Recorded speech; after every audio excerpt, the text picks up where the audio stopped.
maybe I should stop. There you go. Okay. Yes, once you, okay, 6:30 on January 29th, called to order the meeting of the Green Communities Task Force. I think that's what we call this week. Now we're no committee. We're now a committee. We're a committee. Yeah. Oh, that's right. I'm not a task force. So Green Communities Committee. Okay. All right. So, I will leave it. okay. All right. So, do we, can, by any chance, do you have minutes from, or anything like that? I have some minutes. Okay. Could you send, so for next time, we can kind of do that. I've been getting yelled at, so Okay, I got I'll it. make it a routine. I'll send you. Okay, thank you, thank you. I'm sorry. I appreciate you doing it, and I am terrible at it. All right. All right, so just as a quickie, just for the folks that are here, I'll give you I thought we can go around the room, just do a quick introduction here. Just for Bill, and oh, I'm sorry, you're Eric, thank you. I thought so, but I didn't want to blow it because that would be my thing. Because I'm terrible at names, but just so we can get to know everybody. Dave Blatt, I'm the chair of the Green Communities Committee and all that stuff. Nope, committee, yes, exactly, things like that. Kim, if you want to do your honors here. Yeah, Kim Duffy, my associate member of the Green.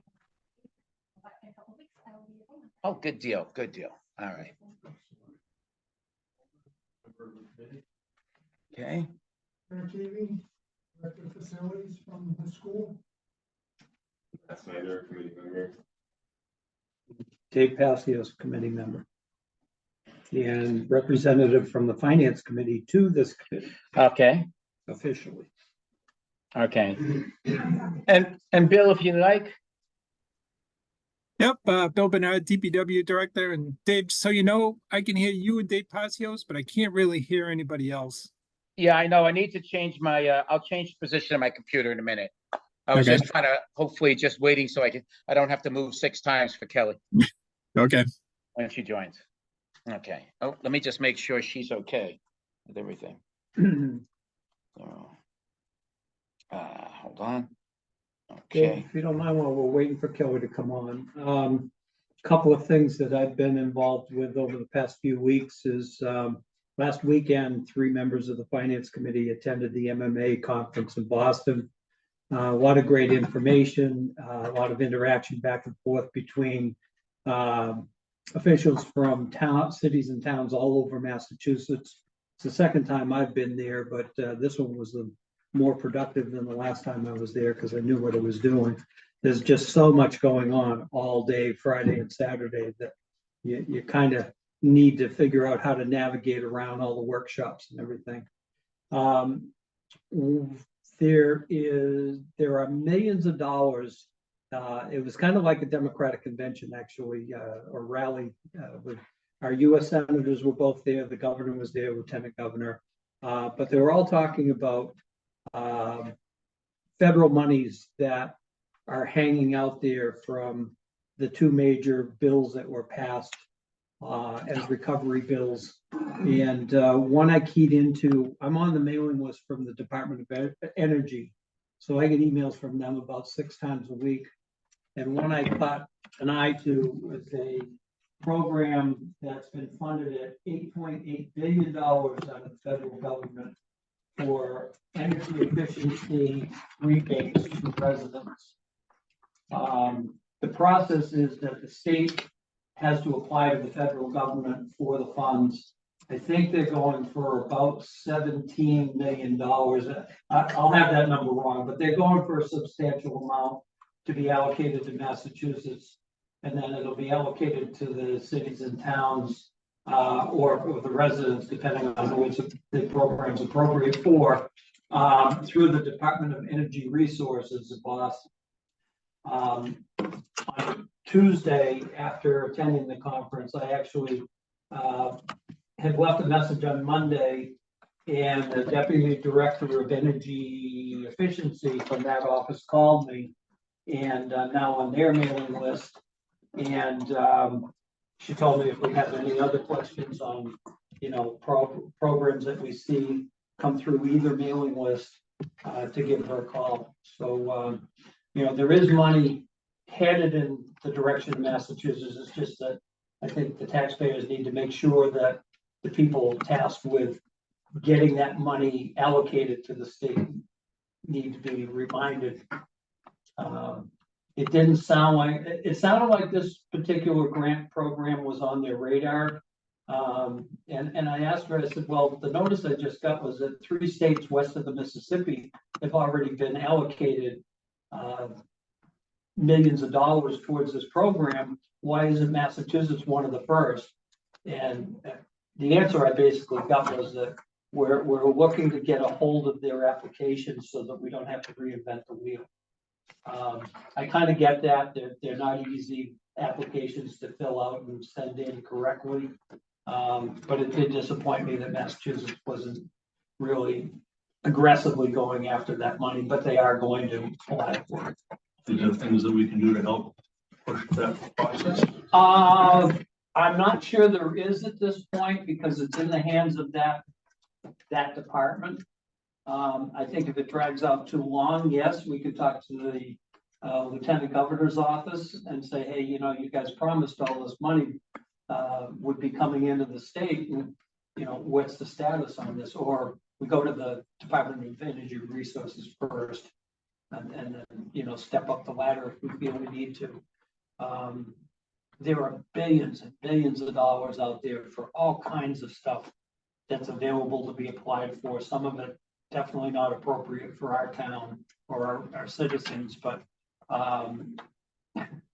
as one of them, I was really surprised when I started reading it, but it was funding towards particle accelerators and stuff like that, you know, so. I think we need one. That would Yeah. help my heating bill so much. I was just trying to figure out where we put it in this town and take up the whole town. Oh, they're not small yet? Yeah.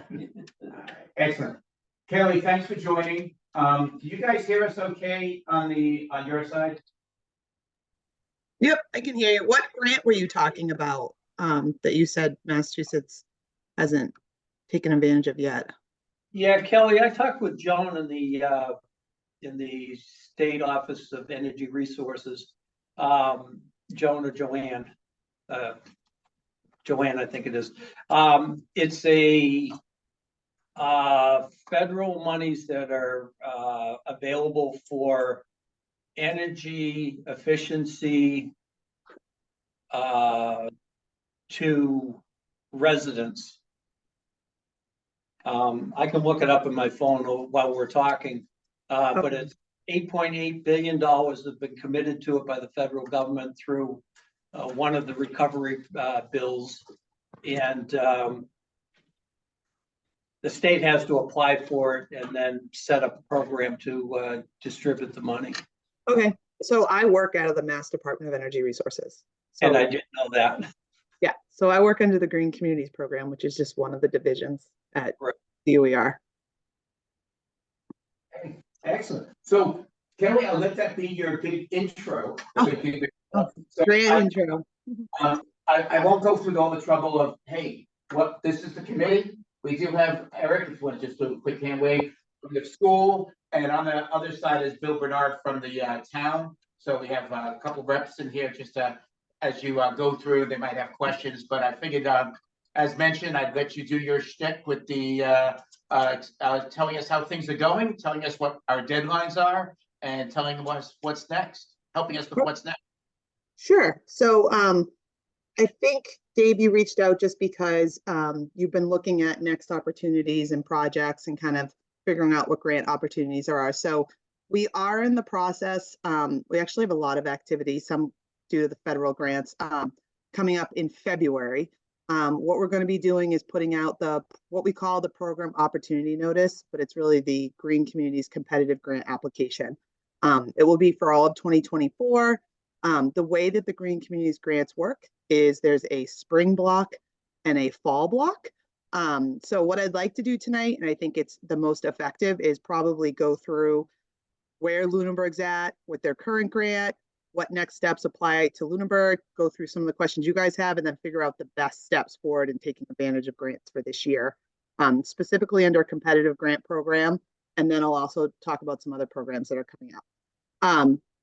So Dave, you guys are currently closing out your most recent competitive grant, which is for the streetlights. You have been getting assistance from Karen Chapman, who works at Montezut Regional Planning Commission.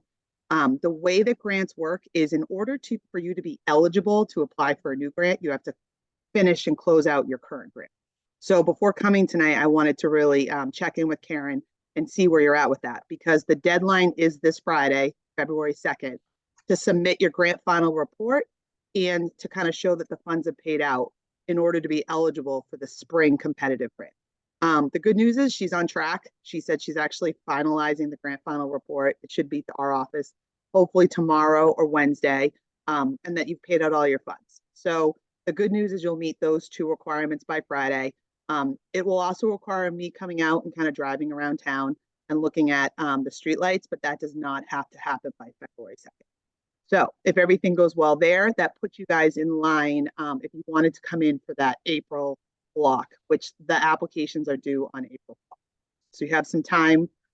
We are going to be putting out the application next month. There are going to be some tweaks to the application, some positive tweaks I think communities will like. I'm told I'm not allowed to talk about them, but I'm just trying to say I would definitely like to either come back and talk to you guys again or make sure that you just read through the grant application. Maybe if you guys discuss some of the projects you're thinking of, we can kind of go through how that would work within upcoming grants. So let me just look at it this way. Just as a quick one, we talked a little bit, but in the past we did a lot with lighting and things of that sort. My understanding is that the grants, they're looking more for things to do with more energy, like more energy efficiency, more heat, cooling, things of that sort versus LED retrofits. Yeah, so we are still funding lighting. Okay. We're just funding it at a reduced amount. So we will allow applicants. So if Lunenburg's eligible for the $200,000 grant, you're allowed to apply for up to $100,000, so 50% of your applicant cap. And that can go towards interior lighting. We don't pay for exterior lighting at all anymore. And that has to be at a school. So we don't pay for municipal lighting, LED lighting upgrades anymore. Okay. But it isn't, to be honest, like we did reduce the amount we'll pay for, which kind of goes along with what you were saying. And the reason I think you're honing in on the types of projects we want to see is that we do have grant application we have for the last couple of years have said and really highlighted electrification and decarbonization type projects. One of the ways we do that is we don't fund fossil fuel HVAC systems anymore. We won't fund replacements. The only thing we will do when it comes to fossil fuel HVAC is we will allow communities to apply for a grant, such as like a fire department or a police station where you have bays, which you need a different type of heating and heat pumps might not be suitable there. We'll allow you to combine like infrared heaters with heat pumps into the ad areas. That still is allowed within the grant application. Just trying to make sure that all types of buildings are looked at when it comes to electrification. And then any HVAC projects you're looking at, if you're looking at heat pumps or so on, one big thing that we're asking is weatherization needs to be a component. So if you've looked at weatherization in the past, we'll want to see something that's happened within the last 5 years, making sure that no additional weatherization can be done. We're seeing very comprehensive weatherization projects come through now as buildings are trying to be sealed up, which makes it much better for putting in heat pumps. Okay, so all right, and weatherization is exactly that, right? We kind of just helping with the envelope on the outside, well, windows and other things. Not really windows as much. Windows are definitely something that comes up all the time for aesthetics and because they're leaky and might feel breeze, but we're more talking about air sealing, blown-in foam, things like that.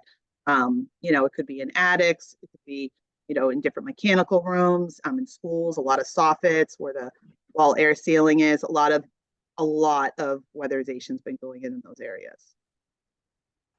Yeah, Kelly, so I understand what you just said about that. You're looking for what's been done up to the point of application or in recent years. But if there's more that can be done, can that be rolled into the grant? Yeah, so we want, if the building can be weatherized more, and now that the utilities have beefed up their incentives on weatherization just to get heat pump ready, we've seen a lot additional projects come through in buildings that might have done weather stripping and minimal weatherization, but now come through with some real comprehensive projects in schools and town buildings. So yes, what we ask for, and there's specific language in our application, is we say specific to HVAC projects, we want you to be able to meet one of the three. Either you can say we need additional weatherization, and you can include that on the grant application as you're coming in for a heat pump project. Some communities choose to just come in for just weatherization first, but you can also combine the two. And then other communities might have already done the weatherization within the last 5 years, or they've weatherized the building to be mounted. We need one of those things included. Okay, thank you.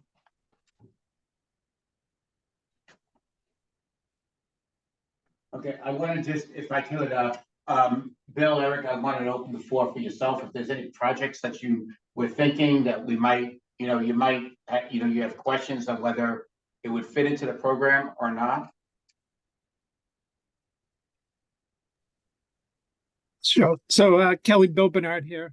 We are looking at replacing pumps for our sewer lift stations. They're electric pumps. Would that be something we could apply for? Yep, So this so would- controls, pumps, drives, they're still all allowed under the program. Oh, The one excellent. thing I would mention is under the application, we have what's called traditional projects. And they kind of fit in where you can ask more, than we have prescriptive projects. So depending on the pumps, VFDs, if they're VFDs involved too, the way we look at VFDs is if they're 10 horsepower or less, they're going to be a prescriptive amount. If they're over 10 horsepower, then it would be more a traditional project.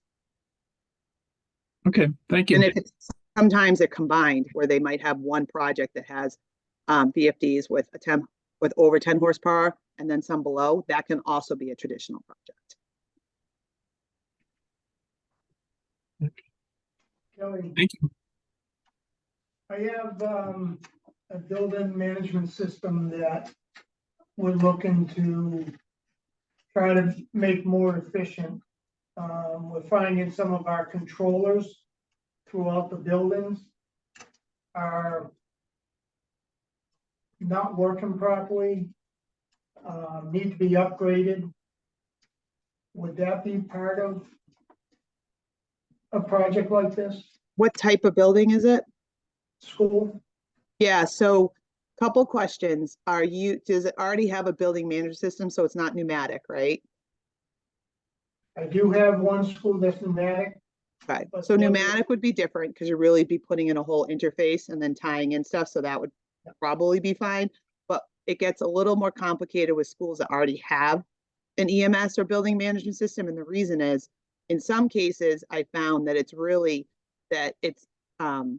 it's the software that might need to be upgraded or outdated. And if that's the case on the front end, you're not really tying in more equipment, you're not needing more points, and you're not having the energy savings.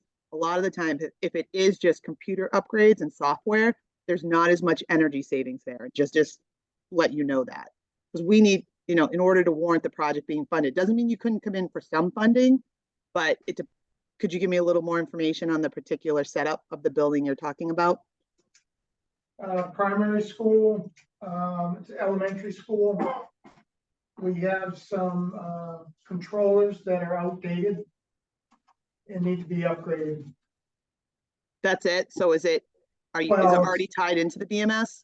It's already tied in, So it's not additional points, it's not potentially additional energy savings, it's just equipment that needs to be replaced. but it would make the system more efficient. Yeah, so I would say you need to get it scoped out to see what the potential energy savings are by putting in more recent equipment that probably are gonna run better. Is there any balancing issues? We mean, Sometimes when you need to replace equipment, certain parts of the building could be warmer, certain parts of the building are cooler. And when Yes. those kind of issues, sometimes it's looking at retro commissioning as well. yes, there are those issues. Here at primary school especially, where Yes, Yeah. that's the one I'm looking Right. at. And you gotta mention the mini splits. Mini splits, I haven't gotten there yet, Okay. but. She can give us some guidance though on what can, what could be funded as, that could be a combination project that could be funded. We can get a couple $100,000 for something like that. So have you had any of these projects scoped? I've only been here like 30 days, so It's been a while since we had anything scoped in the town. I Okay. think, Billy, your side could be different. But I think it's been a while since we had really any major, surveys done. I'll call it. Okay, I mean, that makes sense. You've been working on the streetlight project for a while now. So going over these projects, I'll tell you whether we fund them or not. Then the next step is you want to kind of have them looked at. What's the energy savings, greenhouse gas savings? What's the cost? Hopefully in our next call, we could loop in the utility so they kind of know what projects you're looking at, because we want to know that utility incentives are being looked at too, and what kind of incentive you'd be looking at to go towards the project from their end. And that kind of would let us see how you got, that will help you guys with that information, prioritize what projects, because you've listed a lot, probably more than can go on a $200,000 grant. Right, and basically, until you spend it and finalize things, you can't apply again. Yeah, I mean, the good news is you guys have a lot of projects to consider, but I think once you get maybe the economics on the projects, you'll see how they sift through. But the best thing to do next is once you have proposals, we can set up a call and then go through the grant table, loop Karen in, or we can have a call before that to get things moving with bringing the utility in. But what helps towns is we have our grant table, and the way that you look at the projects on the grant table as a whole grant and as independent projects, you'll kind of see how we look at things and how the projects look competitively. And that can definitely shape things up to dropping projects off the list. Sometimes all of them look good, but that's not usually the case. Okay. You mentioned, getting scoping the projects. Is there a list of folks or a good resource of people who you guys have used or recommend for doing that kind of work? Yeah, you guys have used some of the vendors. So the utilities have Unitil and like National Grid, they have vendors that they work with under their program that you can work with to have come out. And you've used them in the past, Dave, for different. Okay. I know the facilities director has brought forward to the town manager the desire to do an energy audit on all the town buildings to give us a good look at all the buildings, because that has not been done for quite a long time. Yeah, that probably, I mean, these vendors are going to come out and scope. They're not going to necessarily do a whole energy audit. I wish I could tell you they are, but the ones that they give are free. So they're looking to try to see if they can move a project forward and scope it. If you were looking to do like comprehensive energy audit through all the buildings, that might be something that they'd be looking to fund a little bit more. Mm-hmm. Would that be something that we could do under the funding? We don't fund energy audits. We do, I mean, under the Municipal Energy Technical Assistance Grant that we have annually, we do have some assistance in there for audits. But once again, it's more like we want you to, if you're looking at one building, it's a high, that you want to do high performance or convert to decarbonization, then you like a lot of the funding you're getting for studies now is to look at like one building, because it's a lot to just look at one building and decarbonize it. Okay. So that brings me to like the new section of our grant that I don't think I went over in the past with you, Dave. So we now offer what's called decarbonization grants. They're a little different. So we fund, we'll award up to 500,000 these grants. That being said, we do want to see a 25% municipal match, and that municipal match would be 25% after you take whatever the utility incentive is out of the total project cost. The reason is, and the reason we started offering these type of grants is because towns are looking to try to do larger projects, more comprehensive whole building projects. And on the electrification side, they can be costly. So this is allowing communities to kind of tackle a little bit more and come in for more funding. That being said, the parameters around coming in for decarbonization grants is looking at more fossil fossil-free buildings, or making a good portion of the building fossil-free, as well as it would mean that you wouldn't be eligible for a grant for a couple years. Expecting that the type of project you're coming in for isn't just something you turn around and have done within a year. And that's why we'd be offering, 2.5 times what the traditional grant is right now. Okay. Kelly, I had a question for you. This is Kim. I've been reading about the clean heat standard, and I'm not sure if that's something that's been implemented yet and how that kind of ties in, because what you just mentioned there made me think of that, of having like a fossil fuel-free building. And I'm just curious if, the Green Communities program has ties to that clean heat standard and how it might work together. Yeah, so DOER has goals in the clean heat standard, and so does Mass Save, and obviously that's something that we're considering. And that's, part of even the state goals and the 2050 goals, and then considering all that.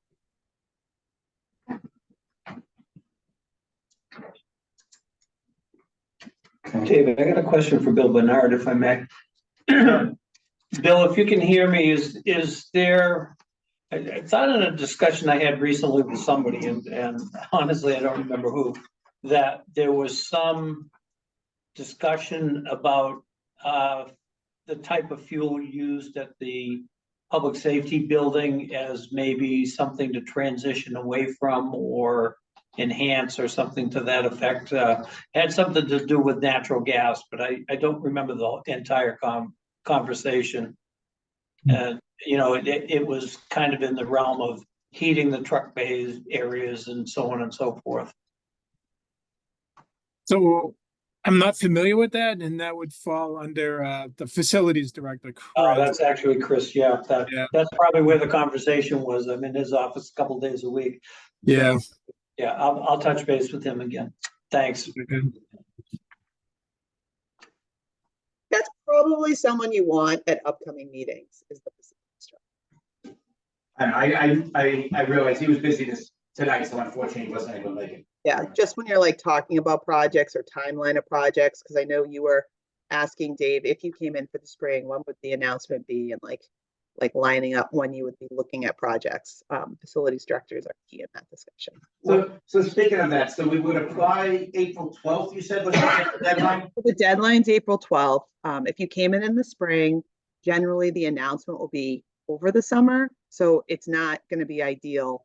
You're not going to get the announcement and then be able to do the project over the summer. I wish I could give you that news. But what happens is we make the announcement, then we send out the contract, then you guys Lunenburg has to sign the contract, send it back to us. We have to sign it, and then you get the green light to move forward with your projects, and the contracting can take a few weeks. More of my communities, we just announced this week our fall block, I've ended up having more communities come in the fall sometimes because it actually lines them up to have gone through the budgeting, gone to town meeting, they're appropriating any funds towards a project they know what their budget is for the fiscal year. Then they apply in the fall, they get awarded in early winter, and then they're set up with contracting and lead time to get any materials they need to do a project during the summer with schools. So the fall block has kind of lined them up a little better for that. It doesn't mean towns don't come in the spring and do projects over the summer. It just would be the next summer. Okay, and so that's, I guess, the question is whether it's less competitive in the spring than it is in the fall, or I think it's competitive either way, because you don't know who's coming in. I'm just saying some communities, since we've offered 2 blocks, I started seeing some move to the fall because it's one for their budgeting. They know their budget has been finalized and they've gone through the annual town meeting. And then they also know that if they come in the fall, they'll be lined up to kind of complete a project the next summer. But I mean, I have towns do both. But you just were asking about summer projects. Like some towns are fine doing projects during, depending what they're doing, February, April break. Does the amount of funding shift depending on, like, if the spring grants go and there's fewer applicants, does money move into the fall grant period? Yeah, so ideally, this year was a little different because we had less applicants come in. But usually we give out 15 million and we say we're going to try to split it evenly between the 2 blocks. But if one block is more subscribed than the other, say like we go through spring, we don't use 7.5, we can shift some to the fall. But ideally, we try to make it, but there's flexibility. Yeah. Kelly, one of the And things. just to caveat that, because I think this gets in the way, is like, it really depends on our decarbonization projects. Those are starting to ramp up. You could get 3 or 4 of those and that's could be $2 million. So it also depends on how much, not really how many applicants, but what they're asking for funding and how much they're asking for. And, you know, it could be one block has a bunch of them and the other block doesn't. It, you know, we can't, I wish I knew. It just in my thought process for Lunenburg, it kind of seems to me that if we're gonna dive into the spring one, that maybe we dive in with a project that we know can be completed in a relatively short period of time, so that we're all tapped out for that project in time for the deadlines for the fall, but at the same time be concentrating on the fall application already. In other words, maybe put 1 or 2 small projects that we know we can complete rather quickly, and then simultaneously be working on the application and what projects we'd put in the fall. Does that Yeah. kind of make sense? So I love how you guys try to maximize funding. We definitely know that. So the way it works is if you apply for 1 grant a year, you can just pick if it's spring or fall. But to be honest, you can only apply for up to 1 grant calendar year, but there's no way. I would love to know if you tried to come in the spring, you'd never make it to the fall, because the way it's set up is if we didn't announce it until the summer, and then you have to go through contracting, in order to be eligible for the fall, your projects would have to be done by the end of the summer. And just no one can make it. You can't turn it around that fast. I wish contracting went quicker, but definitely between contracting and closeout, it's not likely. A good pace would be if you came in, and a really good pace for towns is if you come in the spring to make it in the next spring. You can turn around your grant in 1 year, and the towns that have, you know, they're all in like the $1 million clubs. They've all gotten a lot of grants just by coming in every year. I don't think Lunenburgs generally come in every year. And then the other thing I'd say is maximizing your grant, like really leverage 200,000. Take the time to get good projects and then come in for the full 2. Something you just said was news to me, that we can only apply once in a calendar year. I don't think I've ever heard that before, but that's good clarification for me. Yep. Thank you. Yeah, so it's in the application. I don't think it's ever needed to come up because the pace of most of my towns is like, you know, takes a full year. And then even if we didn't have it in the language, which we do, we say, you know, you can pick, we give you 2 options to apply. Like I just said, the timeline and going through applying, announcement, you know, the length of time it takes, there's really no way to be able to be ready and eligible for the next round. Unless, the only way I could think of is if everything lined up and you'd have to be purchasing like a car and have the car and have it all timed up perfectly, or something very quick that it would be like a quick invoice and you'd be closed out. Okay. But yeah, we do say once a calendar year. All right, so I got a couple just to think, hot water system upgrade. So if I'm going from like a standard hot water system and maybe go to an instant hot, could I qualify that way? You can, so we do fund domestic hot water, but Well, it this can't would be be for for fossil fuel. Yeah, it would be for, oh, okay, domestic hot water, gotcha, okay. I'm sorry, can you say that again, please? So we do fund domestic hot water, but it would be like electric instant, or it would be heat pump. Right, okay, so it's not as much if I did a gas hot water? Same thing, we don't fund HVAC with fossil fuels, and we wouldn't fund hot water either. Gotcha, okay. So Okay. we will allow improvements to HVAC. If you came in for an EMS, if you came in for like if you could be adding, you know, improving the systems you have, but we won't put in new equipment that are possible. Except we have made exceptions on the infrared heater side. And then the one other thing is with technology is improving a lot. So we have allowed and funded heat pump heat pump rooftop units that have a backup within the unit that's like say natural gas, and it converts over at like 30 28 degrees. We have allowed that, but we only allow it when the town has made, has a good reason for the way that the existing building is set up, might be the heat distribution, that an all-electric heat pump rooftop unit doesn't suffice the needs to heat the building. When it gets in the cold weather, we've allowed a couple of those. But you have to make a justification and explain that in your proposal from the vendor. Gotcha. Okay. You probably got more than you wanted there with your hot water question. No, that's perfect. No, it's one of the items on here, so, it's just a matter of re-looking at how they do it. If we can. Dave, do you remember what Mira sent us? He sent us an email like a month ago, and he mentioned some possible projects coming forward that he needed. He was inquiring whether or not they were would be eligible. He was from Library. Oh. Not necessarily on that list. I'll see if I can pull it up on the email. Yeah. Kelly, one of the things we've done is we've reached out very vocally to all our departments and department heads. And one of the things we're now working off of is a 10-year capital plan That's smart. spreadsheet, so that we can see what we might be able to plug into grant applications over the next almost 10 years. So that we can actually have some long-range planning if the program doesn't morph too far away from the projects that are on there. Yep. I have a few towns that have gotten in a good rhythm with that, and it's beneficial too, because, so capital improvements could be, making sure the building's heated, needing a new EMS. It doesn't mean always that the projects are high energy savers. You hope that they're both, but that doesn't always how it works out.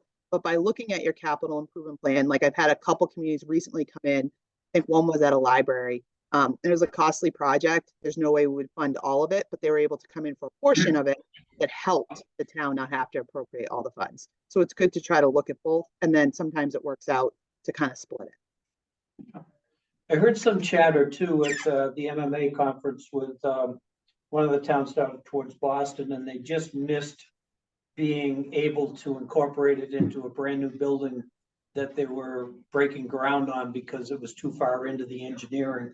But geothermal is. Yeah, so a lot of schools are doing geothermal too, especially with the new IRA and the tax credit. The tax credits are coming through the IRA on the geothermal side. It's making a huge difference. I would wish I could speak to that. I try to get on all the webinars where they explain it to me as well. But talking millions of dollars that could be coming towards those kind of projects. Okay. And who's that money coming through? The federal. Oh, it's a federal. Okay. Investment Reduction Act, that huge, whether it's EVs or geothermal, but it's a very big difference on the geothermal side, because that's always, been difficult to swing with the upfront costs. But now that there's, municipalities haven't been able to get tax breaks or payouts before, but now with the IRA they can. And there's numerous schools that are in the process of getting funds and working through that process that already have geothermal systems in place. So I would definitely say to pay attention to that. Okay.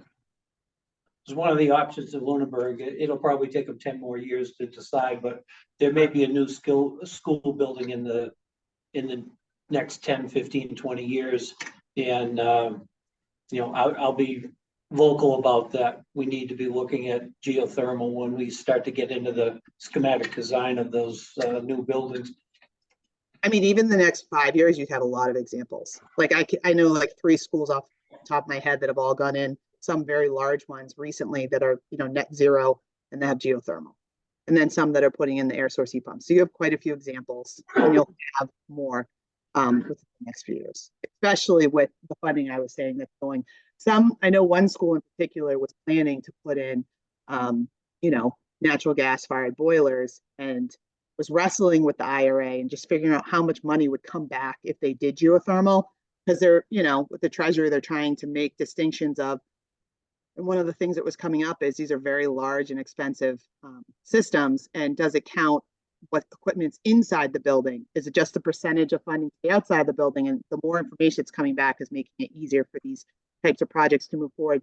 The other thing to know is MSBA has been making some huge improvements where there's the new municipal opt-in code that I can talk about in a little bit.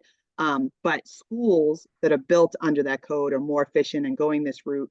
They're giving additional points now, similar to what they did with LEED and CHIPS. In the past, they're now doing that for these kind of buildings coming through. They're giving more funding. Basically, they're giving more funding out for schools being built like Fossil.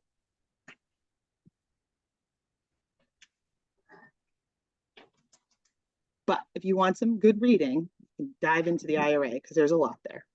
Missiles, a small portion.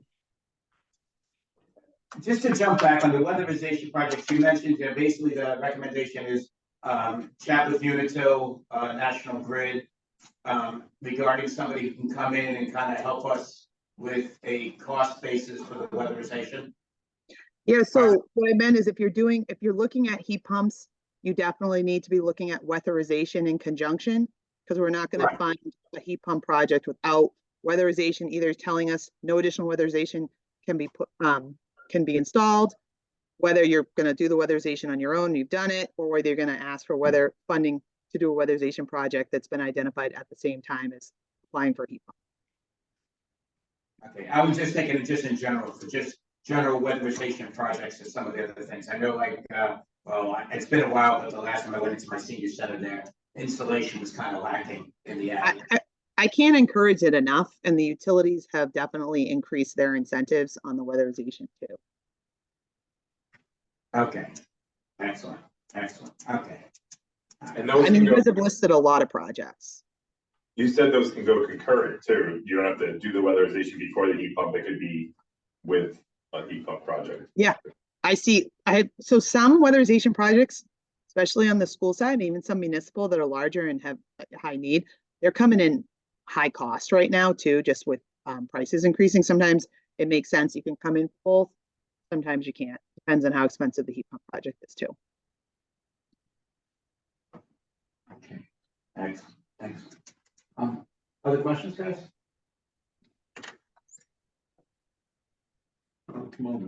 Bill, any other questions for the other side? Trying to give you some of your evening back, okay. Nope, I have no further questions. Thank you. Excellent. Kelly, this was excellent. I appreciate the time tonight. Very, very helpful. We got to get our act together and get things going. But definitely we're going to be obviously looking to drive that full 200K next time. So Dave, just so I have everybody in the room and multiple people, two other things to mention. I know federal funding was discussed at the beginning. One thing that is going to be announced also in February is we'll have energy efficiency conservation block grants. I will now say EECBG. It's like a mouthful.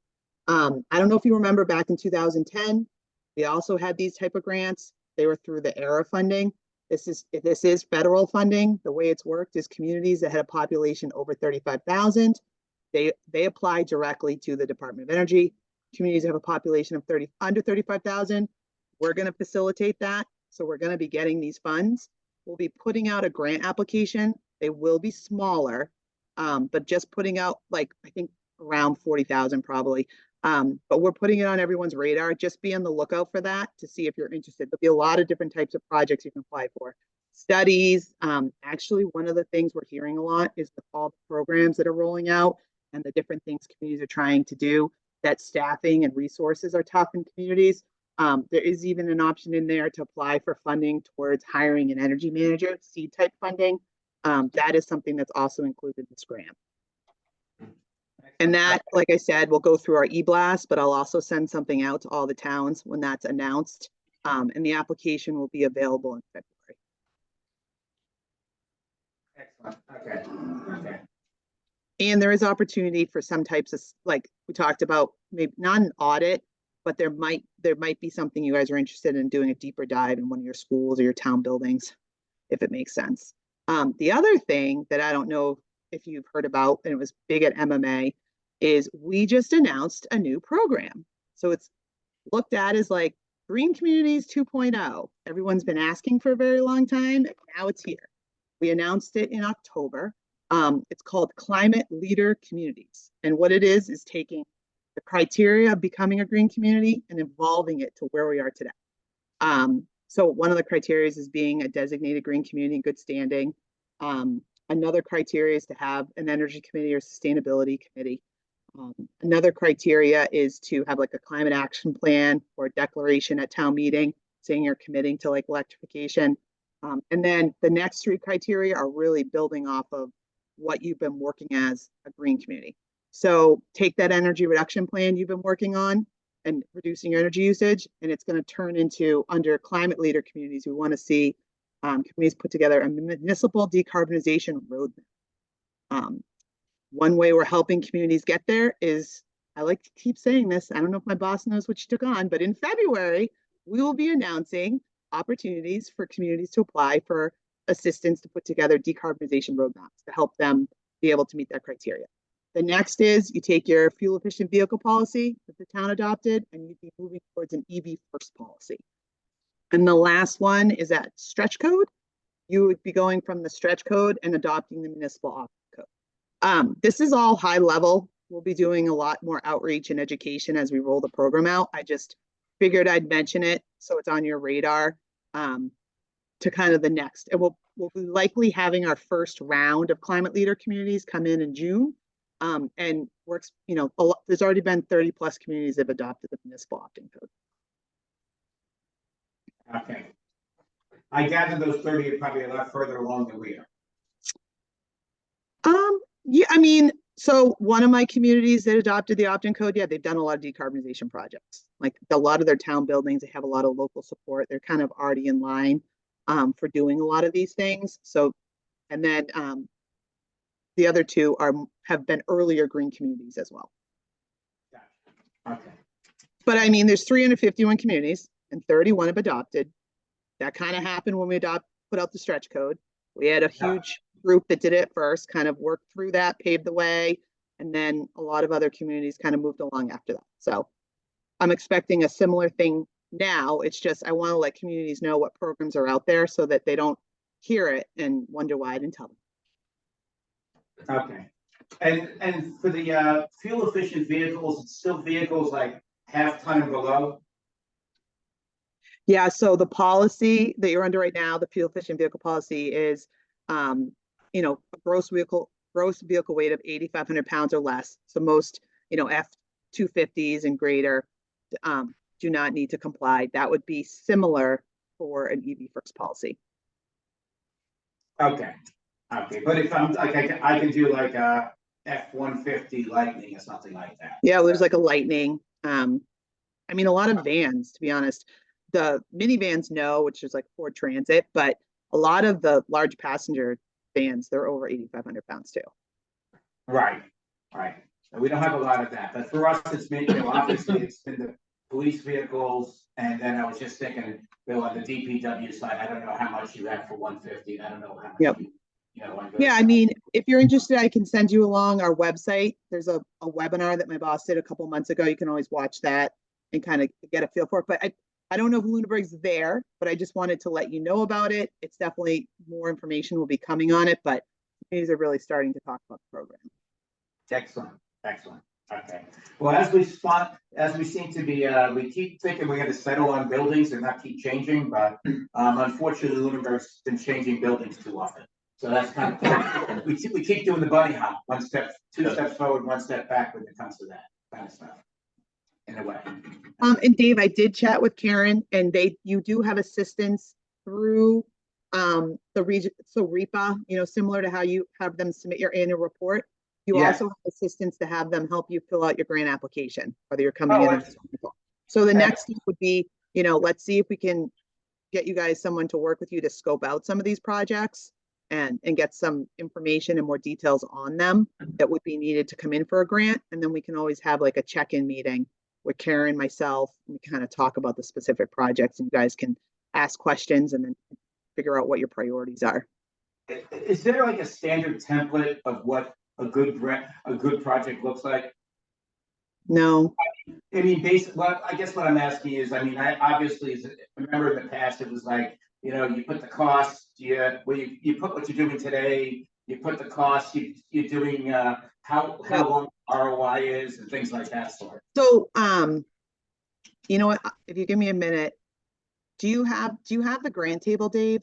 because that's probably the best thing that usually it's easier to walk through a project in the grant table that you fill out when you submit the grant application, but that usually gives the most input to communities when how we're looking at it, because people always talk about payback and we're not always focused on payback. And the way that we set up our grant table and some of the metrics that we give in the grant table will help you see that. Okay, yeah, unfortunately, it's not on this computer because that would have been too easy. Okay. All right. While you're looking at that, I did find yours, email. A couple of things he asked about is that the library is in the process of looking at a complete HVAC redesign for this building, Right. with mini splits being considered, to multi-zone the building. And he did ask about EV charging stations, whether there's any grants through this source or can we look somewhere else? Yeah, so we do fund EV charging stations. I have had a few communities come in for them. More of my communities have gone through EVIP, the Electric Vehicle Incentive Program, that's through Mass DEP, and also gone through the utilities because that's like EVIP is for electric vehicle charging stations and electric vehicles where you can come through our program for a lot of other types of projects like we went over. But we do fund both. We fund EV charging stations up to $7,500 towards a charging station. We also fund electric vehicles. The one thing to note is EVIP has made it very clear you cannot apply through the Electric Vehicle Incentive Program through the Mass Department of Environmental Protection and our program. It's kind of either or. Can't double dip. For the same project, You could Right. do it for different charging. You just Yeah. can't apply for both funding sources for the same charging. makes sense. Dave, the other question I have is that driving around town, especially during the weekdays, during 8 to 5 working hours now, being retired, I see small SUVs with town of Lunenburg seals on the doors driving around. And I don't know who owns them, Yeah. but, I think I caught where the cemetery, not cemetery, sewer department actually has one with and I don't know if that's an outside contractor that has a Lunenburg seal on the vehicle, but, I questioned this before, that I think there's other vehicles out there that are eligible for grant funding like we've done with the cruisers, but we're not seeing them. Even as a member of the finance committee, I don't know where they fall into the budget. Understand, exactly, yeah. Dave, Yeah. the sewer department does not have an SUV and DPW doesn't have any vehicles under 8,500 GVW. Are you familiar with it's a small SUV is all I can describe. The next time I see it, I may pull in front of it and stop and find out who it is. But I don't know. I just see it seems like there's other vehicles driving around town, administrative vehicle type vehicles driving around town that, I don't ever see them accounted for on the budget, so I don't know where they're getting purchased. But I'll follow through with it more and see if I can pin down if it's really a town vehicle or for something else. It's most likely a personal vehicle. With So I'm not aware of that. with a town emblem on it. It helps with parking. Yeah, they shouldn't, but maybe Yeah. like I don't know, building inspector or plumbing inspector, maybe, I don't know. You need to get yourself a little woodway, throw out on the roof. Yeah. Yeah, if I can get me an extra better parking spot. All right. Kelly, is this the table we were talking about here? It is, but I don't think it's not the recent one. I was trying to pull it up on I'm trying to pull it up on my own computer, but for some Okay. reason, I'm not able to After all that looking, I'm gonna turn it off. Oh, yeah, no, it's the recent. Remember when I send out my emails about update on Combis grant table? I know, I can't find that right off the top here, so. Yeah, I think I'm pulling it up. My computer's just really slow on Combis right now. Okay.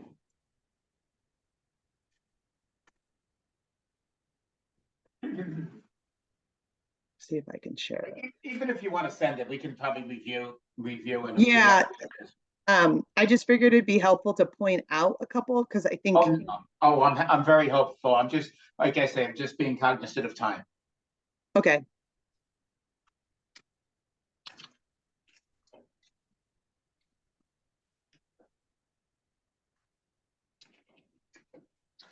And I know if we weren't asking, you'd be able to have that document at your fingertips, just like I could. am I able to share my screen? You should be able to. If you can't, let me know. It says no. Ask to You're be able not to share. allowed. Oh, hold up, what? It says host is not allowing you to share. It says host disabled it. Hold on. How the heck do you do that? Maybe a little care next to share. Security? I don't know. It might be because you're recording it, so maybe I might not be able to do it unless you make me like a co-host. Oh, wait. Oh, here we go. Here we go. Try it now. Yep. All right. It was the one thing checked. So you can see this. Yes, okay, yeah. Okay. Oh, that was So, the page before. That was just the page before, okay. yeah, but these are, if it was an old one, so I wanted to make sure you were seeing the 2022. So one thing Okay. to note on the summary page, and this is, I'll go over the next tab, but we put these metrics. So what we're looking at is how far is the Green Communities dollar going per MMBTU saved? And in 2022, this was the average. So you want, ideally, if you were 197 or around or lower, the better. Same thing, Green Communities dollar per greenhouse gas ton. We want to know how far our dollar is going to greenhouse gas reductions. So it's just important to note because those are specific indicators on energy savings, not necessarily payback or dollar savings. Not that we're not looking at other factors, but these are key things that we are looking at when we're looking at projects.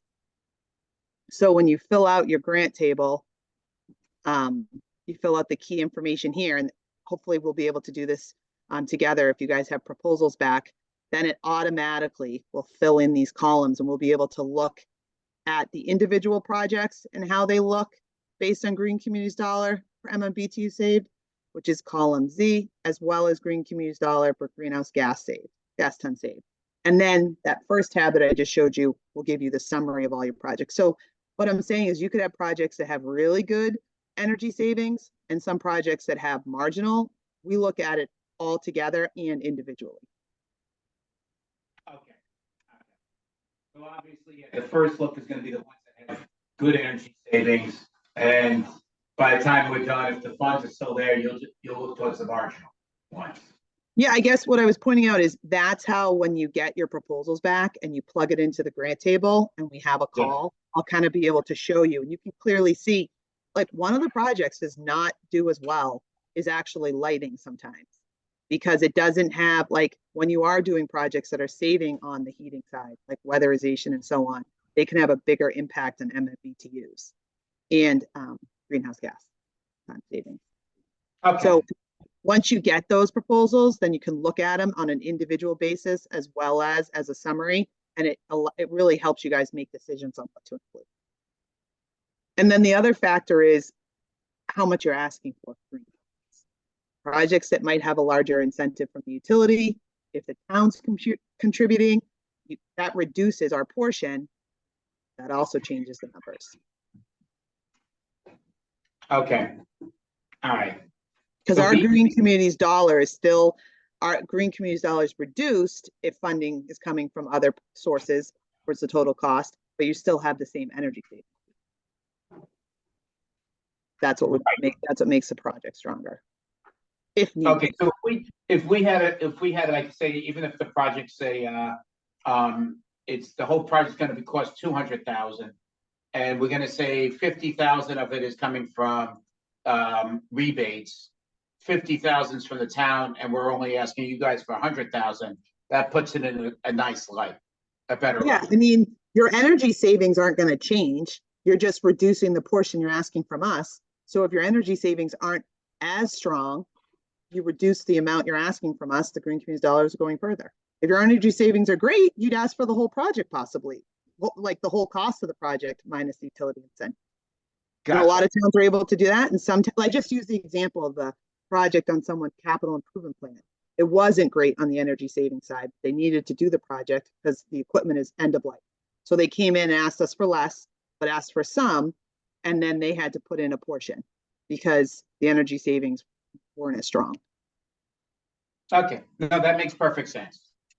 Yeah, especially as we look at some of the HVAC programs. And then the other thing that to key look at is some projects will come in with much better greenhouse gas reduction savings than they will on the payback or the green dollars. And that's sometimes looking at the electrification of things. So that's why we also want to make sure towns know that that's an indicator for us, because that's an important part in what we're looking at. And I think that was mentioned with the clean heat and the decarbonization and the direction. It's not always dollar savings to help reduce the greenhouse gas. Gotcha. It's basically trying to go green. Yeah, well, so I get questions all the time. How are we going to be looked at if it's a really costly project with a bad payback? Well, the metrics I just showed you aren't necessarily looking at the annual dollar savings. The key metrics we just gave, we still look at dollar savings, but those weren't the key metrics we just used. So we've kind of gotten away from that a little. Gotcha. Yeah, because I think that was always our focus was the dollar savings and the ROI, and thinking about it the other way might be better. It could be real beneficial for some. Well, we put that out there as well because with electrification projects and weatherization projects, it could have a longer measured life. They're not, pumps and drives type projects. They're not low hanging fruit. So there's different ways to look at them. But, when you think about it, lighting projects have a very quick end of life too. Their equipment isn't in as long as maybe weatherization or HVAC equipment. The lights get swapped out. So the savings from swapping out the lights, you might get for a lot less time than you do like an HVAC project. Kelly, something that's come up, and I'd just like to get a little bit of clarification and be sure the information that's out there now is correct. The town's been struggling with climate control in the school buildings for a number of years. And the conversation around mini splits has been that if we were to submit a program for mini splits to green communities, that they would have to be integrated as heating and cooling units to qualify. Yeah, so I think in the past we had a hiccup with actually maybe a few years ago with Lunenburg. We want heating and cooling. It can't just be for cooling. And it really shouldn't just be for shoulder months either. Right. And can part of that project be an integration of those along with the existing building system, so you maybe can fund part of the controlling system for that, so that you get efficiency out of both types? Or are you looking to replace the existing HVAC systems that were built into the buildings originally? I'm talking about a 20 or 30-year-old building. Yeah, I mean, when you're looking, and I'm definitely not an engineer, and I like to tread lightly sometimes in some of these questions, but if you're looking at some of the existing heating systems, and you have central heating systems, you could be looking at getting, putting in heat pumps to replace a gym. And they're only offsetting certain areas and so on. One, for the cost, and two, depending on how the existing heating systems are already working. Does that kind of answer your question? Is that where you're at? I think it does for now. Yeah. Thank you. But yeah, you can't just do cooling. It has to be cooling and heating. And really, you need to have heating involved. We do have quite a few communities that ask because they want to get AC in the building. And then on the other side, you touched a little bit on, and then ventilation too. Like some communities are really, with everything with COVID and after COVID and health, adding in ventilation into the buildings. Oh, okay. Didn't even think about that. We're thinking about tightening the buildings. What do you mean, ventilation? Okay. When you tighten the building, sometimes you're adding in those ERVs. No, understand. So All right, well, I'll let you guys get back to the rest of your meeting if you don't have any additional questions. Yeah, one question. Just One quick question. on the heating and cooling with the heat pumps. If you don't have existing cooling, how does that work into the formulation? Because doesn't that add a lot of energy costs? Because you're not currently doing anything to cool? So one of the questions we will ask, and that we consistently ask when communities are adding heat pumps is we'll say, is this space currently cooled and how is it cooled? When we're looking at the negative electric penalty within the grant table and within the project. And then some communities are saying, well, we already have AC, we have window ACs, and some don't have any cooling at all. So we'll ask that question and it should be factored in how they're looking at the project. Okay. I Yep. have one more quick question. Sure can. So it's kind of more high level with the push overall to electrify, and add, electric units. Are there programs researching and improving, for improving the grid reliability and cost of electric? Yeah, so if you want to Google Grid Modernization Committee, there's a huge committee right now that's looking at this and it's been tasked with it. And then potential funding associated to doing just that. Awesome. They Thank have meetings all the time. You're welcome to join and listen. you. Wonderful. So you're saying they're stimulating? Okay, all right. It depends on what you like. Okay, excellent. All right, let me No, let you get actually, back. some people really like it. I mean, a lot of people want to know what's going on with the grid and how they're going to handle everyone going to EVs, how you're going to deal with heat pumps. So, I've actually had multiple people that have, when it's open to the public, joined in or read the meeting notes. Like they'll put out information from meetings and such. Well, we've gone through that a couple of times here. We've had people who have had solar projects, solar panels in their home delayed because Unitil's had to revamp, up the grid again. And they've done that about 3 times in the past 5 years. They delayed projects because the grid wasn't ready for it. Yeah. In their opinion. Not that I ever saw any wires go up, but I guess they're doing something. Yeah, I think this is like, how are we going to modernize the grid? What kind of smart meters? How much renewables is going to offset? Like there's a lot of different factors. And then what additional capacity will be on the electrical grid? And then, the peaks changed with solar coming on and how people are using and getting home. The actual peak demand time has changed for homes as well. So Right. all of that needs to be incorporated in when they look at grid modernization.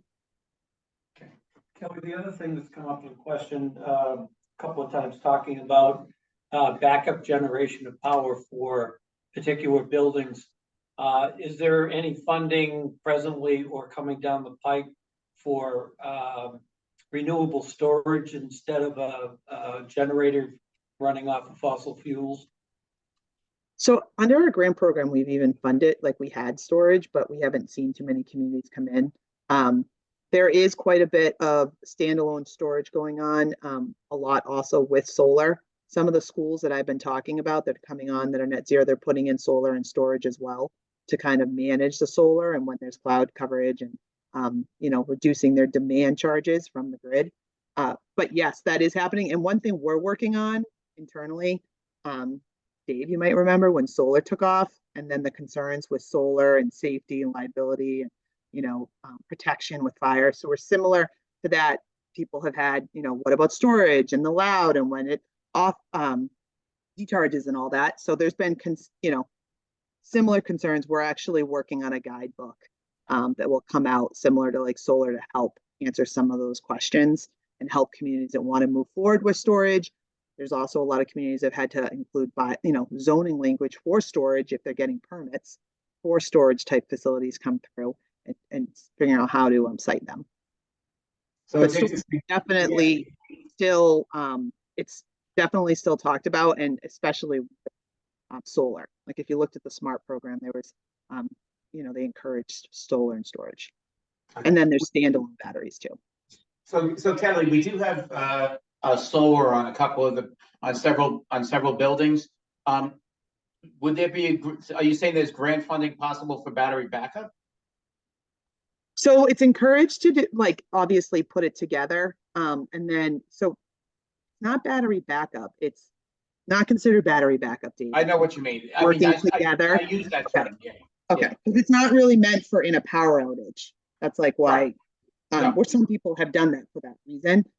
Yeah, I mean, if you looked at the SMART program, there was incentives to do solar and storage. And then we've given out, there's been different grant programs along the way that have gotten, MOPs and some municipalities into doing standalone batteries. I've seen more recently with solar though. understand, okay. Yes, we You have could some- do it. I mean, you technically could look at our grant and see if, I'm sorry, I'm plugging my computer in.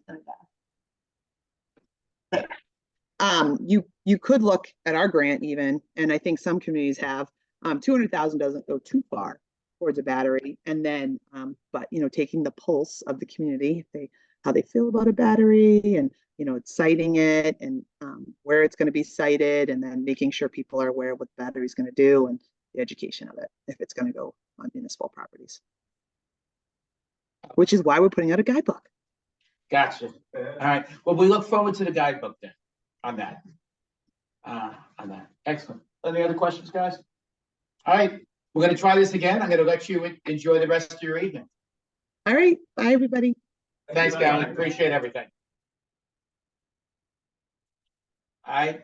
Bill, questions on anything on your side, thoughts, questions, or anything like that? I'll get with Chris on this. No, it looks like we got to do a little homework here, right? Get Yeah. ready for one of these grants, and yeah, I'll start digging. Okay. Bill, the pumping station upgrades, what year is that planned in? Well, sooner than later, right?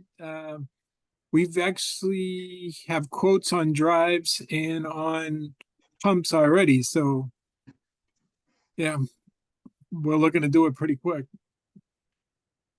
All right, so I guess I can send you the grant table, what she just showed us. And if you want to start taking a look at it and seeing how the columns fill out, more than happy to, consider that as one of the projects. Yeah, definitely. Yeah. Okay, I mean, as we talked about, but depending on how many projects we have, maybe we don't fund it 100%, but every little bit's gonna help. Every little minute, every little department in this town. Let's put it that way. Absolutely. Just move things forward. Okay, excellent. And yeah, I'll get with the facilities for the town to talk about contacting and trying to get some of these, not the audits, but just help with projects, to help set it up and things like that. Because I mean, as I mentioned, I know the senior center, if it's still the same, you open those doors on the second floor and you look at the attic above the cathedral ceiling and you can just see 4-inch bats, and I don't think that's quite energy efficient and things like that. That's not going to make the weatherization, I don't think. Well, it's not. Let's just say it's not going to meet the stretch code these days, which I think it's yeah. Yes. Okay. Excellent. Sir, I'm going to let you enjoy the rest of your evening if you don't have questions. But I thank you for your time today. Thank you for All right. joining. Thank you, Dave. Excellent. Okay. Those 4-inch bats are probably running around an R8 after degradation and stuff, and Yeah, probably our 12 or 15 when they were first put in. well, if they were 4-inch or 3.5-inch, they were R13, maybe 15 at bats. Okay. We're doing attics to R49, and for DOE, we're doing attics up to R60 right now. I understand. This is far from that. It's they basically, if I remember correctly, it is hollow core doors, full size, leading to a wide open space with thrown on top of the 4-inch backs of insulation. Oh, that's perfect. Yes. Well, that holds them in place nicely. So Yes. Compress it. So they don't get blown up with all this. Exactly. rising. You know what I could do right now is I could get rid of the camera. Oh, boy, do I really get, yeah, thanks. Where the hell is the thing? Yeah. Uh-oh. Oh, there we go. Nope, I'm not recording. Oh, I am recording. Come on. There you go. No. Yeah.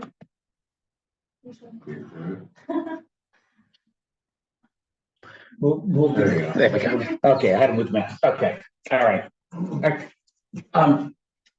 You don't know if you have questions for us or anything like that at this point? Not at this point. Okay, okay. I still got a lot of investigating and stuff to do, so. I'll try to reach out to our community liaison from Unitil and try to get a list of the folks that can help. I have been in contact with Matt, I think his name is. Okay, He has been reaching out to try to come in to do an audit. okay, cool, And I believe he was in touch with Chris as well. okay, excellent, okay. I plan on talking to him further on that and having him come in and go through that process and see what they come up with. Excellent. Especially I would look at some, maybe some of the weatherization stuff, you know, I figured might help. Okay, weatherization stuff might be nice too. Yes, I don't, you know, it's been a while since many of those places first got their insulation, whether, you know, thanks. Quick question for you. I think I misspoke at the last finance committee meeting, and I'm determined to verify it so I can correct it at the next one. Solar panels on the school buildings, middle high school. I was thinking they were on there already, but I don't believe there are any. Is that correct? The middle high school, I believe there is, It is, okay. and Turkey Hill. And Turkey Hill. I knew Turkey Hill. Those, I think those are the only two. Okay, that's fine. I said that there were already panels on middle high school, and for some reason, my brain went to, oh no, the issue on that roof was with ice in its early years, not the panels. I don't know if you're aware of that or not. The ice shifted and damaged all of the vent pipes coming through, and we ended up with leaks through the roof. Yeah, the What was that? John Wanda was here. It was in the early years of the school, but I honestly, what's that, 7 or 8 years old, so I would say 5 years ago. But we had substantial, we had another strange winter where we got a lot of rain and then hard freezes.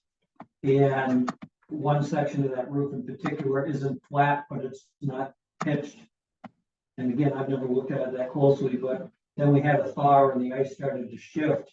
And it was shearing off vent pipes coming through the roof. And, you know, we had water damage in that year in the Brandon building. What was deemed a Brandon building.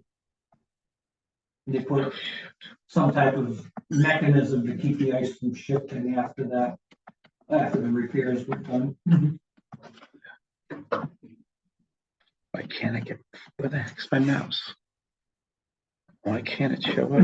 So it's just on, No, I know, I see it on that one, but I'm trying to share and now it's not gonna show. Oh, there it is. I'm moving it too quickly. All right, let me stop sharing here a second. Because I don't have to share with the audience here.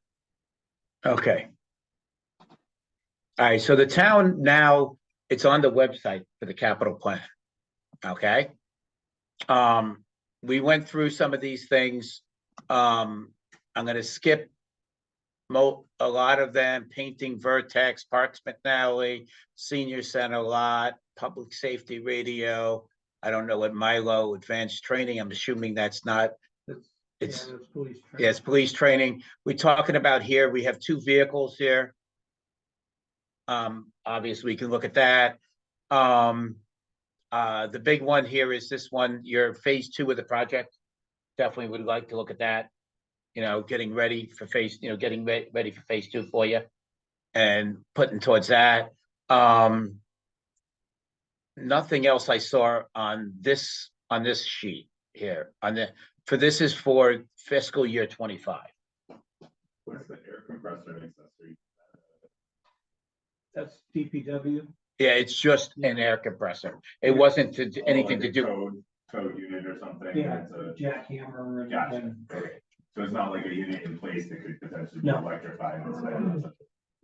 No, it's a portable compressor. Trailer, yeah. Is that everything for this year? That was for FY 25, Oh, 20. right? Because I mean, anything for this year, hold on. Yeah, FY, yeah, 25 there. Hold on. And unfortunately, they don't let me freeze the top so you can see it up there all the time. Air compressor and accessories, none of this stuff. Like I say, we talked about the classroom units. turf, primary school feasibility study, that doesn't fit. Window film, safety film doesn't work. Security cameras don't, security cameras, parking lot. The HVAC upgrade of the Ritter building, obviously, that's another one. Like, glass that people can't see in, is that what that's about, or, I don't know. No, it, or it's for breaking? it's gonna, the way they market it is to give the police department 3 more minutes before an intruder could get through it. Gotcha. And that's not anything that can also be an energy improvement, R.5 or something like that, okay, if I remember correctly. You might know better than that. Security, yes. Yeah, it's definitely a security upgrade, it's Yeah. not. it won't, is a minimal. Yeah. Energy savings, but Yeah. it's mostly just security. Okay, here we have, for this is FY 26, we have the HVAC upgrade for the Ritter. I'm thinking by then we might actually be talking about what we're gonna be doing with Ritter, but that's besides the point. From the Building Reuse Committee. And then the Senior Center hot water system upgrade, I thought that would be a definite one. I mean, I see 95K for that. So if we can look at doing instant hot, or something like that, electric instant hot or something like that for that. You go to a heat pump, hot water heater or something like that. The only issue with those, they don't have a fast recovery, but it doesn't seem the kind of place that would need an extraordinary amount of hot water. No, well, basically during cooking time and everybody washing their hands after eating, that's about it, huh? They haven't brought anything forward to add to that building yet for it to be a shelter, correct? Just the generator? Just the generator, correct. Because there was talk around the time the generator was proposed that eventually if that's going to be a senior, place for seniors to come to, rather than integrating them into the rest of the general public in an emergency, that there need to be showers and I'm so sorry, on and so forth. why do we do that? It's like, Well, it's from the experiences we had back in the ice storm. And I was there okay, in the middle school, and it was definitely added an awful lot of stress to the seniors to be blended in with the okay, population that we had there. okay, And the seniors are familiar with the senior center. And, I mean, that's the reasoning behind it. All I right. kind of support it as long as we don't throw $10 million at it. yeah, understand. Okay, so I'm just gonna go through 26 here. Most everything, there's another police, police car. I guess we're really upgrading the police force these days. Window replacement isn't part of, like, that wouldn't be an envelope thing, it's not part of the improvement. That's gonna be tough. And that, by the way, that one is, I mean, you probably can stand in front of those windows and, We were There's a- talking about that at yeah, Turkey Hill yeah, 12 years ago. yeah. Are they existing single pane right now? yeah, There's a possibility they'll qualify for something coming up if we move to an energy efficient window. Because that's what I'm doing in my program. And maybe that the holes in the wall next to the window are just as inefficient as the windows. That would be an air solution. That would be weatherization, yeah, envelope. Right. My conversation with Kelly was that it wasn't gonna be, Not through this program though, but there's other stuff coming down the pipeline from other funding sources. Especially out of the federal recovery. Well, go ahead. I was just gonna say that the two big bills coming out of Washington is pumping billions of dollars into the economy, that one of them is a resiliency and energy efficiency type of revenue source. And, don't know yet really what's gonna come out of that in those types of projects, but I can't believe there won't be something like that. No, they're wanting to push all this really, really hard. So the town hall, if there's single pane windows there, building these weatherization, that leads us to the ability to convert the heating over to mini splits. Right, because Ritter's already mini splits right now. It's so part of the building reuse is to do something to Ritter and Town Hall. And that's why it's kind of a gray area. I know they always keep putting it, and that's one of the things that keeps happening is that we keep kicking that down the road. I assume that you're maintaining two. Or doing no maintenance on either, but. Exactly. And it just keeps getting work, right? So, So not to make any decisions, we're gonna make it as efficient as possible, so it's not costing us a fortune just to hang on to the things. understand. But they won't move forward with those projects because they haven't come up with a plan. Right, That's the circle we've been in for a decade. exactly. Which can do we wanna put in front? Exactly. The chicken or the egg, neither one's we're never gonna finish that one. All right. So at least hopefully this was beneficial to sit with Kelly, kind of get a feel for what we gotta do for projects, what we can do for the pushing things along. Do we have a lot of equipment on the same replacement cycle? This feels like a very heavy single year. I mean, I don't know proportionally, like, is it?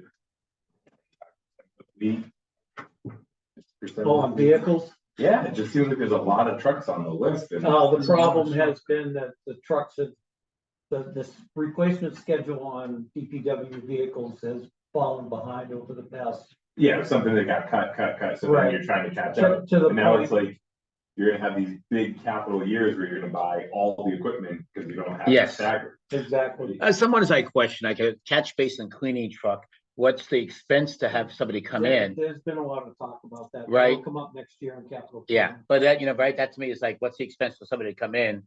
Because you know that truck's gonna have to have maintenance. And it's, how long is it gonna last Yeah, you? you gotta have an operator for it. Right, and everything else like that, so, Dash truck kind of thing, is that? yeah, exactly. So it's not something you can use for anything else. Right. But anyway, okay, all right, I apologize, I gotta call it at my hour and a half at 8 o'clock. But I always promise you guys an hour and a half is all I ask for, so this time it's gonna be me. Definitely, Yeah, that's what I was gonna actually ask. Bring it up. Yeah. So I created a Green Communities Committee Facebook page where I started finding some of you to invite you to see the page. So some of you did that, so thank you. I did draft an initial post to try to just introduce to the community what the Green Communities Committee is and whatnot.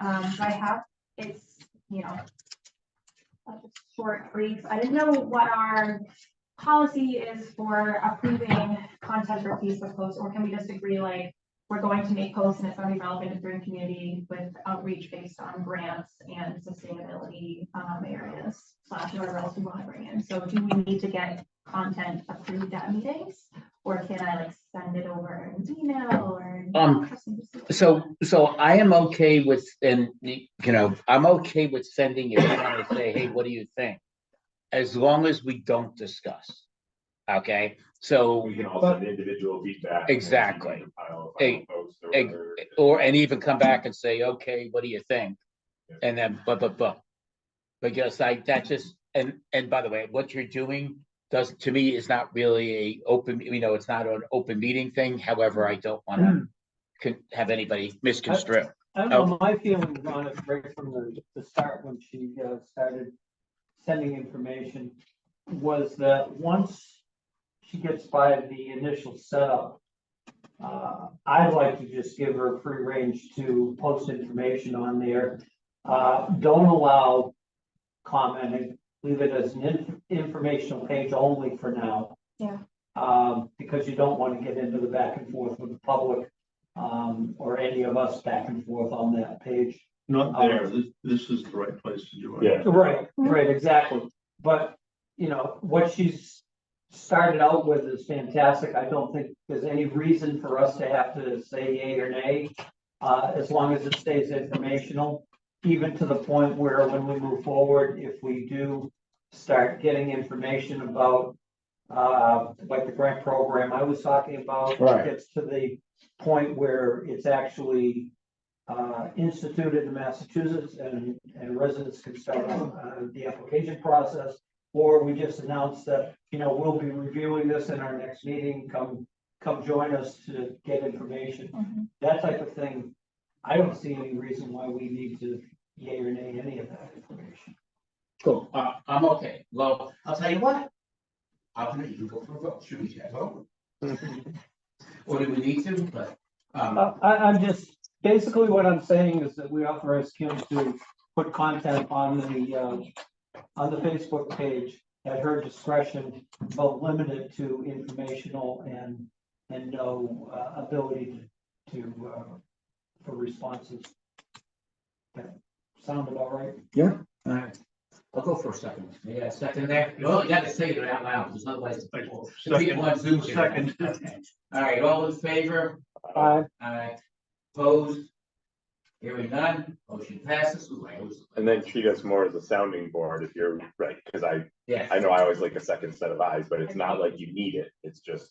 Yeah. Correct. If you're on the fence about something, reach out to Dave or reach out to one of. Or just even send it out. Just send Yeah. it. Yeah, I actually, will- that's true. Yeah, I will send it out ahead of time just to get any feedback, if anyone wants to add something or If you don't whatnot. hear from us, just go. Yeah, I'll do like a 48 hour or 24 hour like rule of you don't have to me in 24 hours. Let it go. I'm Yeah. looking for the one. Silence is approval. Silence is going. Constructive, what do they call it? Constructive approval? No. Yeah. That's not it. Yeah. What's the term for planning? If you take no action and Uh-huh. after the clock runs out, it's approved. Yeah. It's not Yeah, constructive Right, approval. There's a term for it. Perfect. Great. I will send out my initial post just to let you guys see it before I post it. I'm wanting to go, but I waited for this meeting. No, appreciate that, man. Appreciate you stopping me there and making sure you asked. Yeah. You know, you brought that up. Kim, the other thing we can do, or, some of us can do, or you can do, is share the link to that page on Lunenburg discussing, you know the process. Yeah. Spread it all around so that people sign on to that page, so they're seeing those notifications. Right. Even though they're not gonna be able to respond to them, at least the LinkedIn of the information. And if you want to send me the link again, I'll try to see if I'm getting it onto we have a website on the town page. It takes about 5 clicks to find it, but I'll make sure it's posted there, please, to join our Facebook page. Yeah, I'll send out an email as well. Okay, excellent, excellent. Thank you. Next meeting, Yes. next week? No, we're gonna get Kelly stuff. We'll start looking at things and I'll look for something probably, towards, end of February, early March as we, I'll let you know that all the grant, the February 2nd deadline was hit. I getting a feeling that, spring might not make sense because it looks like fall, we can end up going for something up to the 200K. I don't know, I'll take a consensus on that, if, how Yeah, everybody feels. The downside to not going for the 200K is that you're just locked out of any additional funding until you spend whatever you got approved. Right, which means you're locked out as the fall. Right. So you would have to you basically get up. Well, so like the VFD pumps and stuff that were presented, if he's already got quotes, I don't know what lead times and things are for that. But is that a project he needs to move forward with, that if we are waiting till the fall to put them in, how does all that work? I can't speak for the sewer commission, but I'm guessing they're not gonna wait. Right, so they could, I'll. And you can't get grant refunding, can you? I mean, if you go- No. Project- No, because that was what I was looking at No for, retroactive. no, that's what I was looking for the mini splits was, okay, we do all the things we apply for in the grant. It still gets done during the summer. However, they said what it is you cannot start a project until all the contracts are in. And that's the issue, is that if you look at the contracts, it might not be finished till finalized till August, and I think it is like, if I remember right, it's like September 2nd, you have to have everything in to apply for the fall grants. Right. So therefore, it would mean that, if we got it in August, it had to be really ready, and installed and spent and Right. stuff. So that's what, she was kind of saying it's tough. I mean, we can ask to see, I'll talk to Bill again and see how he feels, whether it's something he could do. I mean, a lot of it depends on what's the potential funding for that project, right? So if you're only gonna get 10% towards it, maybe it's not worth it. If there's substantial savings for the pumps and VFDs. I just don't know. Okay, I have it in the back of my mind that we could get up to if we have nothing else in that grant round, we could get up to 200,000, but I didn't listen close enough to. That might be we're correct. 100%. That is correct. 100% covered. That is correct, but then we would be looking at the next spring before being able to put anything else in. Yeah, but honestly, if we've got a shovel-ready project, Right. I'm feeling like, then Let's we're gonna go get for to it. fall, and we're gonna say, oh God, we're not ready yet, and we're gonna miss 2 cycles. Okay, I honestly, if we have a shovel-ready right. project that we can pull off, That's what I was. then, so we miss the fall and we jump into the next spring Right. with our next high priority project that can wait that long. Right. And What is the potential expenditure, do you think, for the replacements that they need? Or we could go beyond what they need to. And it could be once the sheets, he's gonna fill in. and Yeah. so on his quotes. We might look at it and say it's not worth it. Right. Just go without it. right, Because exactly, the And the potential other- savings isn't there, the potential funding's not there. yeah, but if it does fit in there, that's, $10,000-15,000 under the 200,000, then we can see if we can find a couple more vehicles at 5,000 each. correct. To That's attach what it to is, you that. get a piece of, because it's like the hybridization of the vehicle that you get refunded. Well, right, so we've been doing hybrid vehicles for the police department. Right. And we get $5,000 for each vehicle. So, yeah. That's and it's almost a no-brainer on that. Okay, I gotta go. understand, you got 45 minutes, so I can give you that. Okay, Are you still in North Brookfield? Yeah. That's where I'm from too. I think my wife might have reached out to you. She teaches in town, Mary Foyle. Oh, yeah. So you know John, right? Yep, Yeah. yeah. Yeah, small town. Yeah. Much smaller town. Much This is a smaller. big town. all right, excellent. Motion, Motion to adjourn. second, Second. approve, Aye. favor, yeah, great, approve, thanks. Thank you. Yeah. Take care. See you later. So I sat with folks from,